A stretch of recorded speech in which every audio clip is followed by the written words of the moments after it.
ಸಲೀಂ ಅಹಮದ್ ಅವರು ನಮ್ಮ ಜೊತೆಲಿದ್ದಾರೆ. ಸರ್ ನಮಸ್ತೆ, ಕಾರ್ಯಕ್ರಮಕ್ಕೆ ಸ್ವಾಗತ.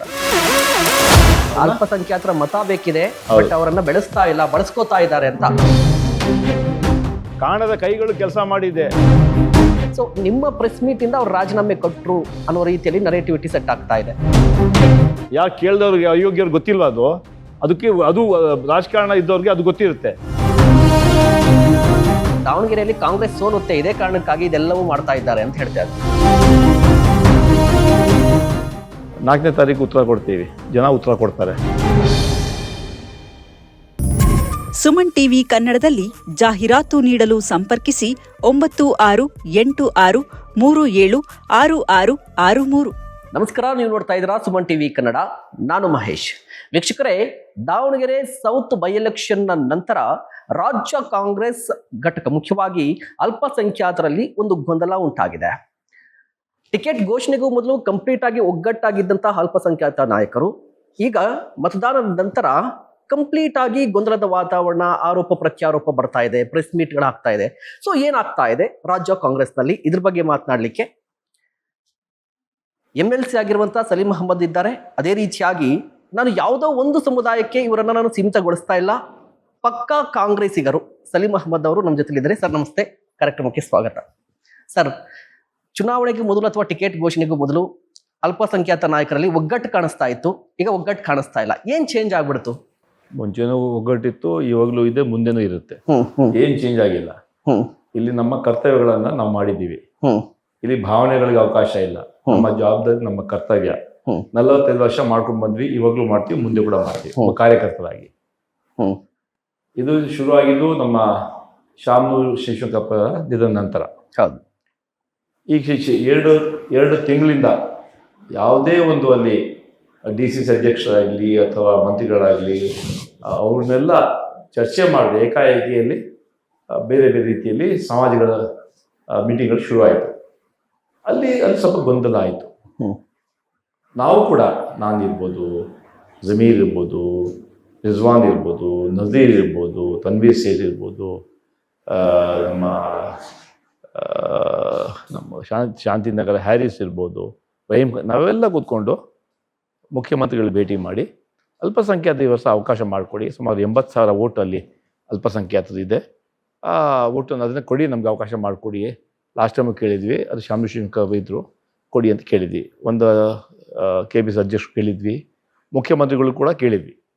ಅದು ಚರ್ಚೆ ಆಗಿತ್ತು. ಅದನ್ನು ಕೇಳಿದ ಮೇಲೆ ಮುಖ್ಯಮಂತ್ರಿ ಒಂದು ಸಭೆಯಲ್ಲಿ ಮುಖ್ಯಮಂತ್ರಿಗಳು ಹೇಳಿದ್ರು, ನೋಡಿ ಅಲ್ಲಿ ಜಿಲ್ಲಾ ಮಂತ್ರಿಗಳಿದ್ದಾರೆ, ಅವ್ರ ಹತ್ರ ಕೂಡ ಒಂದು ಚರ್ಚೆ ಮಾಡಿ, ಅವ್ರ ಹತ್ರ ಕೂಡ ಮಾತಾಡಿಬಿಟ್ಟು ಒಮ್ಮತದ ಅಭ್ಯರ್ಥಿ ಮಾಡೋಣ. ಅದಕ್ಕೆ ಕೆಲವರು ಅದಕ್ಕೆ ಆಕ್ಷೇಪ ವ್ಯಕ್ತಪಡಿಸಿದ್ರು. ಇಲ್ಲ ಮಲ್ಲಿಕಾರ್ಜುನ್ಗೆ ಏನು ಕೇಳೋದು, ನಾವು ತೀರ್ಮಾನ ಮಾಡಬೇಕು, ಏನು ಕೇಳೋದು ಇಲ್ಲ ಹಾಗೆ ಅಂತ ಮಾತನ್ನು ಹೇಳಿದ್ರು. ಆವಾಗ ನಾವು ರಿಜ್ವಾನ್ ಅವರು ಹೇಳಿದ್ವಿ, ಇಲ್ಲ ಡಿಸ್ಟ್ರಿಕ್ಟ್ ಮಿನಿಸ್ಟರ್ ಇರ್ತಾರೆ, ಗೆಲ್ಲಬೇಕಂದ್ರೆ ಎಲ್ಲ ಸಹಕಾರ ಬೇಕು, ಕೇವಲ ಅಲ್ಪಸಂಖ್ಯಾತ ಗೆಲ್ಲಕ್ಕೆ ಸಾಧ್ಯ ಇಲ್ಲ, ಅದರಿಂದ ಎಲ್ಲ ಮಾಡಬೇಕಂತ ಹೇಳೋ ಮಾತನ್ನು ನಾವು ಹೇಳಿದ್ವಿ. ಅಂತಿಮವಾಗಿ ಕೊನೆ ಒಂದು ಸಭೆ ಆಯಿತು. ಏನು ಸಭೆ ಆಯಿತು ಅಂತ ಹೇಳಿದ್ರೆ, ಕೊನೆಗೆ ಲಾಸ್ಟು ಎಲೆಕ್ಷನ್, ಅದಕ್ಕೆ ಮುಂಚೆ ಒಂದು ಸಾಯಂಕಾಲ ನಮ್ಮ ಧರ್ಮಗುರುಗಳೆಲ್ಲ ನಮ್ಮ ಸುರ್ಜೇವಾಲಾ ಅವ್ರಿಗೆ ಭೇಟಿ ಮಾಡಬೇಕಂತ ಹೇಳಿದ್ರು. ಸೊ ಸುರ್ಜೇವಾಲಾ ಅವರು ಗುರುಗಳ ಭೇಟಿ ಮಾಡೋಕ್ಕೆ ಬಂದರು. ಅದು ಸನ್ಮಾನ್ಯ ರಿಜ್ವಾನ್ ಅವ್ರ ಮನೆಯಲ್ಲಿ ಎಲ್ಲ ಗುರುಗಳು ಬಂದಿದ್ದರು, ನಾನು ಹೋಗಿದ್ದೆ, ಸುರ್ಜೇವಾಲಾ ಇದ್ದರು. 1-1.5 ಗಂಟೆ ಚರ್ಚೆ ಆಯಿತು. ಗುರುಗಳೆಲ್ಲ ಈ ಸಲ ಅವಕಾಶ ಮಾಡಿಕೊಡಿ, ಅಲ್ಲಿ 80,000 ಮುಸಲ್ಮಾನರಿದ್ದಾರೆ ಅಂತ ಹೇಳಂತ ಮಾತಾಡೋದು. ಅದಕ್ಕೆ ಸುರ್ಜೇವಾಲಾ ಹೇಳಿದ್ರು, ಆಯಿತು, ನಾನೊಬ್ಬನೇ ತೀರ್ಮಾನ ಮಾಡೋಕ್ಕಾಗಲ್ಲ, ನಾನು ಉಸ್ತುವಾರಿ ಸಾಕಷ್ಟು ಅಲ್ಪಸಂಖ್ಯಾತಕ್ಕೆ ನಾನು ಯಾವತ್ತೂ ಕೂಡ ಅವಕಾಶಗಳು ನಾನು ಜನಸಂಖ್ಯೆಯಾಗಿ ಮಾಡಿದ್ದೀನಿ. ನೀವು ಎಲ್ಲ ನಿಮ್ಮ ಭಾವನೆಗಳು ಅರ್ಥ ಆಗತ್ತೆ ನನಗೆ, ಬಟ್ ನನ್ನ ಅಂತಿಮವಾಗಿ ತೀರ್ಮಾನ ಕಾಂಗ್ರೆಸ್ ಅಧ್ಯಕ್ಷರದ್ದು ಮತ್ತು ಸನ್ಮಾನ್ಯ ರಾಹುಲ್ ಗಾಂಧಿ ಅವ್ರ ಜೊತೆ ನಾನು ಮಾಹಿತಿ ಕೊಡ್ತೀನಿ. ಆದರೆ ಅದಕ್ಕಿಂತ ನಾಳೆ ಸಾಯಂಕಾಲ ಮಹತ್ವವಾದ ಒಂದು ಸಭೆ ಇದೆ. ಆ ಸಭೆಯಲ್ಲಿ ನಿಮ್ಮ ಅಲ್ಪಸಂಖ್ಯಾತ ಎಲ್ಲ ಮುಖಂಡರು ಕರಿತೀನಿ, ಡಿಸ್ಟ್ರಿಕ್ಟ್ ಮಿನಿಸ್ಟರ್ ಮಲ್ಲಿಕಾರ್ಜುನ್ ಕರಿತೀನಿ, ಅದರಲ್ಲಿ CM ಇರ್ತಾರೆ, DCM ಇರ್ತಾರೆ. ಅದು ಮುಂದೆ ಚರ್ಚೆ ಮಾಡಿ ನಾವು ಅಂತಿಮ ತೀರ್ಮಾನ ತಗೊಳ್ತೀವಿ ಅಂತ ಮಾತನ್ನ ಯಾರು ಹೇಳ್ತಾರೆ? ಸುರ್ಜೇವಾಲಾ ಅವರು ಎಲ್ಲ ಧರ್ಮಗುರುಗಳಿಗೆ ಹೇಳ್ತಾರೆ. So this been very clear. ಅದಾದಮೇಲೆ ಅವತ್ತು ಹಬ್ಬ ಇರ್ತಾರೆ, ರಂಜಾನ್ ಹಬ್ಬ. ಅವತ್ತು ಸಾಯಂಕಾಲ 6 ಗಂಟೆ ಒಂದು ಮೀಟಿಂಗ್ ಇರ್ತಾರೆ. ಆ ಮೀಟಿಂಗಲ್ಲಿ AICC ಜನರಲ್ ಸೆಕ್ರೆಟರಿ ಸುರ್ಜೇವಾಲಾ ಅವರು, ಅದೇ ರೀತಿ ಮುಖ್ಯಮಂತ್ರಿಗಳ ಸಿದ್ದರಾಮಯ್ಯರವರು, KPCC ಅಧ್ಯಕ್ಷರು ಮತ್ತು deputy chief minister DK Shivakumar ಅವರು, ಜಿಲ್ಲಾ ಮಂತ್ರಿಗಳ ದಾವಣಗೆರೆ ಮಲ್ಲಿಕಾರ್ಜುನ್ ಅವರು ಹಾಗೂ ನಾನು, ಜಮೀರು, ನಜೀರು, ರಿಜ್ವಾನು, ಹ್ಯಾರಿಸು ಮತ್ತು ರಹೀಮ್ ಖಾನು ಮತ್ತು ಎಲ್ಲ ಅಲ್ಪಸಂಖ್ಯಾತರ ಎಲ್ಲ ನಾಯಕರಲ್ಲಿ ಭಾಗಿಯಾಗ್ತಾರೆ. ತನ್ವೀರ್ ಸೇಠು ಮೈಸೂರಲ್ಲಿರ್ತಾರೆ.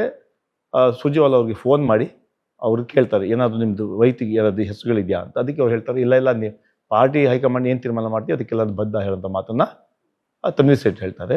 ಜಬ್ಬಾರ್ಗೂ ಫೋನ್ ಮಾಡ್ತಾರೆ ಸುರ್ಜೇವಾಲ ಅವರು, ಇಲ್ಲ ನಿಮ್ಮ ಪಾರ್ಟಿ ಹೈಕಮಾಂಡ್ ಏನು ತೀರ್ಮಾನ ತೊಗೊಳುತ್ತೆ ಅದಕ್ಕೆ ನಾನು ಬದ್ಧ ಅಂತ ಹೇಳೋ ಮಾತನ್ನು ಯಾರು ಹೇಳ್ತಾರೆ?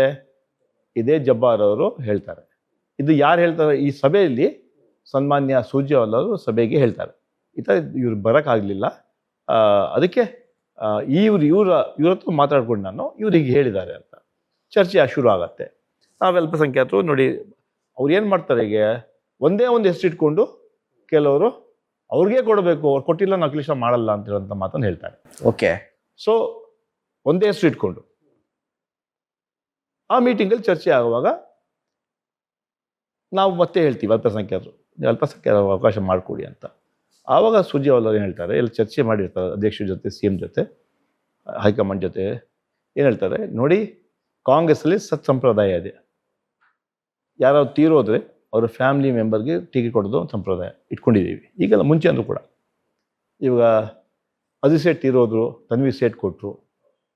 ಅದೇ ರೀತಿ ನಮ್ಮ ಯು ಟಿ ಫರೀದ್ ತೀರೋದ್ರು, ಯು ಟಿ ಖಾದರ್ ಕೊಟ್ಟರು. ಅದೇ ರೀತಿ ಬಾಗಲಕೋಟೆಯಲ್ಲಿ ನಮ್ಮ ಮೇಟಿ ತೀರೋಗಿದ್ದಾರೆ, ಅವ್ರ ಮಗನಿಗೆ ಉಮೇಶ್ ಪೇಟಿ ಕೊಡ್ತಾ ಇದ್ದೀವಿ. ಹಾಗಿರುವಾಗ ದಾವಣಗೆರೆಯಲ್ಲಿ ನಾವು ಶಾಮನೂರು ಶಿಕ್ಷಕ ದಿವಂತ ಅವ್ರ ಫ್ಯಾಮಿಲಿಗೆ ಕೊಡಲಿಲ್ಲ, ತಪ್ಪಾಗತ್ತೆ. ಅವ್ರು ಕೇಳಿದ್ರೆ ಬರೀ 2 ವರ್ಷ. ಶಾಮನೂರು ಅವರು ಬದುಕಿದ್ರೆ 2 ವರ್ಷ MLA ಆಗಿರ್ತಾ ಇದ್ರು. ಆ MLA 2 ವರ್ಷ ನಮ್ಗೆ ಕೊಡಿ, 2028ರಲ್ಲಿ ನೀವು ಜನರಲ್ಲಿ ಓಪನ್ ಆಗಿರುತ್ತೆ, ಅಲ್ಪಸಂಖ್ಯಾತರು ಕೂಡ ಕೇಳ್ಬೋದು, ಆ ಟೈಮಲ್ಲಿ ನಾವು ತೀರ್ಮಾನ ತೊಗೊಳ್ತೀವಿ ಅಂತ ಮಾತನ್ನು ಸುರ್ಜೇವಾಲ ಅವರು ಹೇಳ್ತಾರೆ. ಅಂತ ನಮ್ಮ ಅಲ್ಪಸಂಖ್ಯಾತ ಮುಖಂಡರಿಗೆ ನೀವು ಅರ್ಥ ಮಾಡ್ಕೊಳ್ಳಿ, ನಾವು ಅಲ್ಲಿ ಬಾಗಲಕೋಟೆ ಕೊಟ್ಟು ಇಲ್ಲಿ ಕೊಟ್ಟಿಲ್ಲ ಅಂತ ಹೇಳಿದ್ರೆ ನಾವು ತಪ್ಪಾಗ್ತೀವಿ, ಅದನ್ನು ಯಾರು ಉತ್ತರ ಕೊಡೋಕ್ಕಾಗಲ್ಲ ಅಂತ ಹೇಳೋಂಥ ಮಾತನ್ನು ಹೇಳಿ 2 ಗಂಟೆ ಚರ್ಚೆ ಆದಮೇಲೆ ನಮ್ಮೆಲ್ಲ ಒಪ್ಪಿಗೆ ಪಡೆದು, ನಮ್ಮೆಲ್ಲ ಅಲ್ಪಸಂಖ್ಯಾತರ ಮುಖಂಡರ ಒಪ್ಪಿಗೆ ಪಡೆದು ಅಂತಿಮವಾಗಿ ಟಿಕೆಟನ್ನು ನೆಕ್ಸ್ಟ್ ಡೇ ಅನೌನ್ಸ್ ಮಾಡ್ತಾರೆ.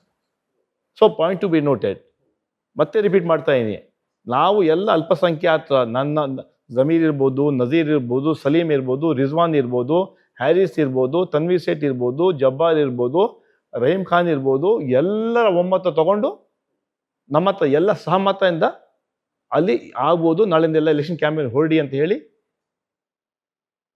ಆ ಮಂತ್ರಿಗಳು ಮಲ್ಲಿಕಾರ್ಜುನ್ ಎಲ್ಲರಿಗೂ ನೀವು ಕ್ಯಾಂಪೇನ್ ಬರಬೇಕಂತ ಅಲ್ಲೇ ಹೇಳಿ ನೆಕ್ಸ್ಟ್ ಡೇ ಅದನ್ನು ಅನೌನ್ಸ್ ಮಾಡ್ತಾರೆ.